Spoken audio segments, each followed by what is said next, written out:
Okay, so what we're about to do right now is I'm going to show you real quick how to apply for a trademark. Because a lot of times you end up going through the whole process, looking at it online and realizing, wow, this looks like a lot. But honestly, it's not. Right? You don't really need a lawyer. You can do it all by yourself. So I'm going to show you real quick how to make this happen. So we're going to start right here.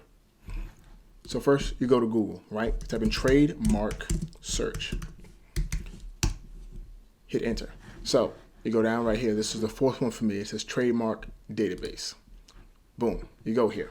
So now I'm gonna hit the control button on my Mac and I'm going to open up this one here that says apply online. I'm gonna open that link in a new tab. We're gonna use that later. So I'm gonna scroll down here, see right here where it says search trademark database. First thing you do is you wanna search, right? Basic word search, trademark. So for me, I have two. So I'm gonna type in Netter Gold. Oops. Netter Gold, boom. And I'm gonna hit the enter button. Two pop up for me, right? So these two are trademarks I cannot get. So let's say you want to trademark something. Let's say your business is, you know what? Let's just go with Nike. So these are all the things that Nike owns, right? Nike Fuel, Nike Skin. If you click on it, you can see what it is. It's a health monitor device, namely pedal meters, so it's the step things, and then calorie monitors. Boom. Okay, so you can see when it was registered and all this other stuff, by who, the attorney, and all that stuff. So once you realize or figure out something that hasn't been trademarked, so let's go with something like actually let me go back one more. Let's go with Super Epic Mic Man. Boom. So this is what happens, right? No record of that. So Super Epic Mic Man is something that I could trademark if I wanted. I'm not going to because that's super lame. All right, so we're gonna go to the next tab here where it says apply online, right? So I'm assuming in this process that you've already looked and you noticed what you need when it comes to a trademark, why you're filing a trademark, that you're filing a trademark for specific reasons. Just a quick rundown. A trademark is something you apply for when it comes to a logo or business name, right? If you are an artist and you paint pictures or you write books or something, you want to copyright those. Those are things that need to be copyrighted. So there's a difference in the logos between a copyright and a trademark and a registered trademark. The TM that you usually see on people's stuff means that's a trademark symbol, but it's not registered. It means that a registered company, a registered trademark company is saying this is a trademark we're using and applying for and we own. If you want to try and steal that, I guess you can, but what happens is through a legal battle, you're going to lose because they can show they've been using that mark longer than you have even thought of it. Now, if you look at the one with the R and the circle around it, that's a registered trademark through the United States Trademark and Patent Office. Also, internationally, you can do that as well. And then the third one's a C with the circle. That's a copyright. That just means that this is a piece of artistic work that has been registered and is put 100% to an owner.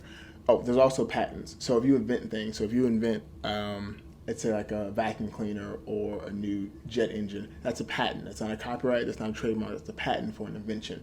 So those are the differences. So I'm assuming here you already know that you're trademarking something, i.e. you're an artist and you want to trademark your name, or you're a business, you want to trademark your business, or your logo, or your business has a logo and you want to trademark that. So we're going to go back to the screen. I'm going to show you real quick how to do this quick application. So you see here it says initial application forms. We're going to click on that one. Boom, right? You can see the prices here, $225, $275, and $400. I always go with the plus for both of mine just because there's more green check marks and it means more things are happening right then and there. And it's also the cheaper one. Trust me, I paid for the more expensive one and it's a waste of time. So we're going to go here for the TEAS plus. Click on that. This is where it starts getting kooky, and this is where people start feeling a little, chaotic because there's a lot of colors and words going on here. But essentially, we're going to walk through this really quickly. And if you have any questions, you're more than welcome to shoot a comment below, and I get back to you. So you see here, the first one is the attorney filing this application? The answer is no. So we're going to click that, hit continue. Okay, so owner of mark, an individual using the format last name. So I'm going to go with mine. So it's going to be McNair, Mike. Boom. I just realized I say boom a lot. Sorry about that. So doing business as, doing business as Netter Gold. And I'm an individual. So if you have any questions of what these things are, you can actually click on them and it gives you a quick little Individual is enter the individual applicant, the country, initial address, all this. So it gives you a lot of information you need. All information you need is on this website. So country origin is United States. Initial address is going to be 123 Happy Street, Southeast. That's not even a real place, but we'll see what happens. And then we're going to copy this here, paste it here, Washington, D.C. State is District of Columbia. United States, zip code is going to be 20003.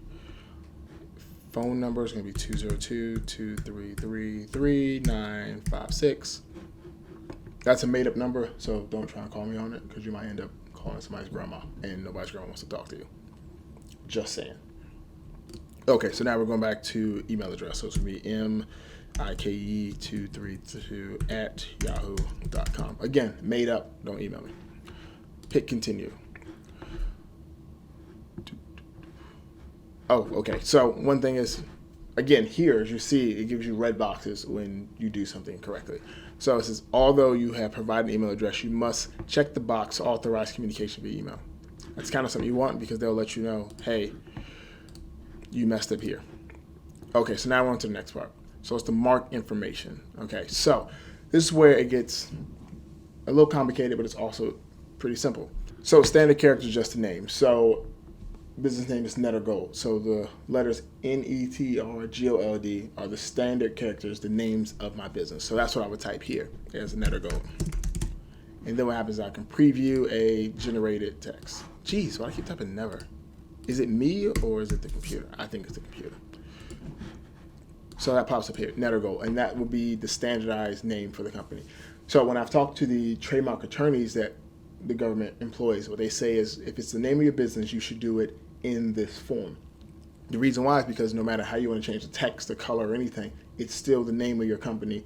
It's still trademarked as that name. So Net or Gold, no matter how I want to put it, if I want to spell it out, if I want to do it in cursive, if I want to do in calligraphy, if I want to, whatever way I want to do it, the name of my company, Net or Gold, is going to be trademarked. So no matter how I stylize it, it's good for me.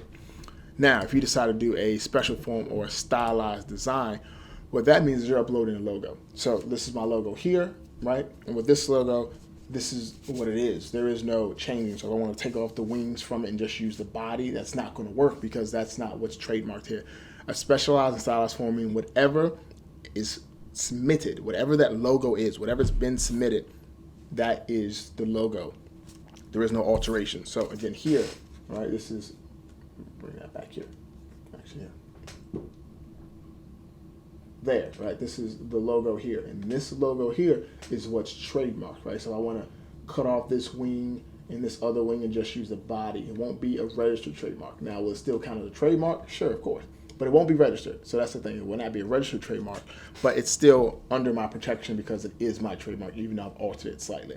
So I still have a good case in court. But with that being said, if you're trademarking your name of your company, so say the name of my company again is Net or Gold, and I decide to do it as the logo and not the actual name Net or Gold, but a stylized version, that can cause problems later on because someone can say, hey, well, I'm using this, just the name, it's not stylized and stuff. And it can just be an issue in court. And you want to avoid all of that. That's why we're doing this.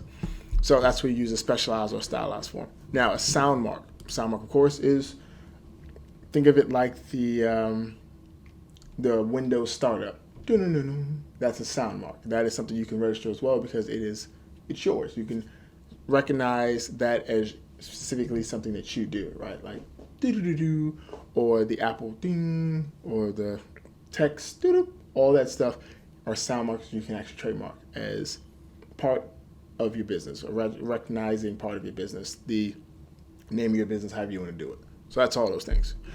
So we've done that. I'm just gonna go with the standardized form because, you know. Okay, see, it is the computer. It's not letting me be great. So I'm gonna go back here, right? Done that and then continue. So now you get to the part where it's goods and services. What this means is, what is this logo or what is this name or what is this trademark going to be used for? So you hit here, add goods and services. So I'm going to make this a goods and services for shoes.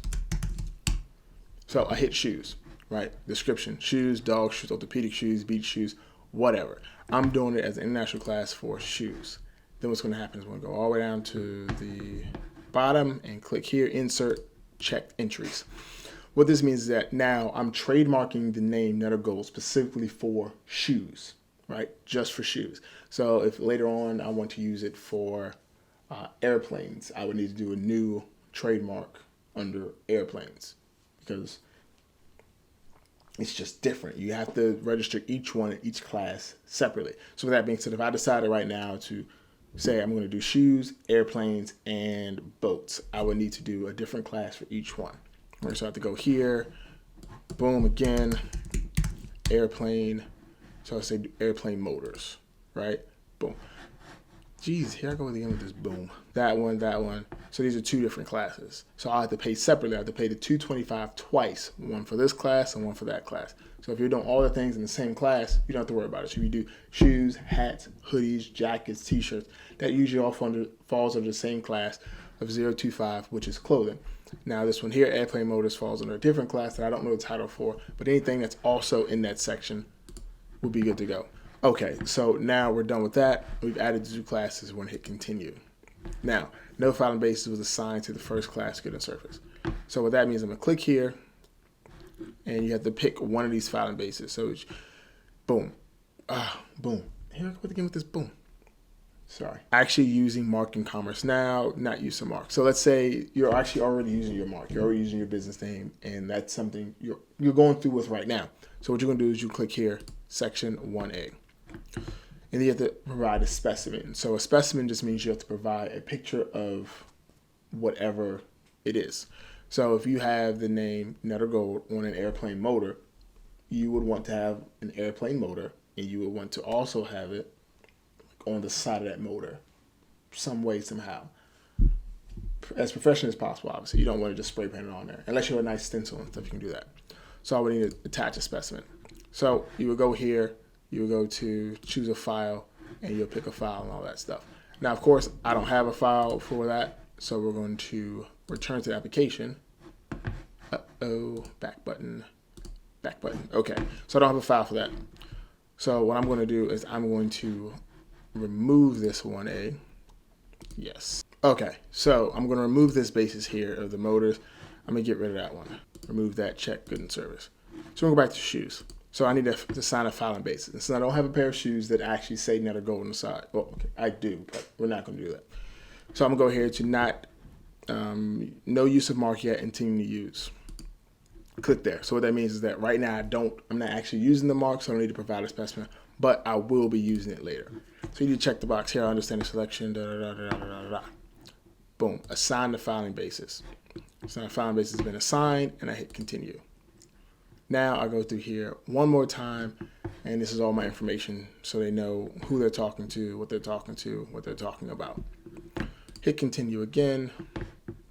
As you see here, $225 is the price for this one because, again, it's only one class. If I were to do the airplane one, it would be another $225. So I can sign it directly here. You check all these boxes. Now, of course, you gotta make sure the boxes, you're honestly checking the box. So I recommend you read them and check the boxes first. So you have to do a signature. So the signature, you have to do something like / Mikey, Nightwing,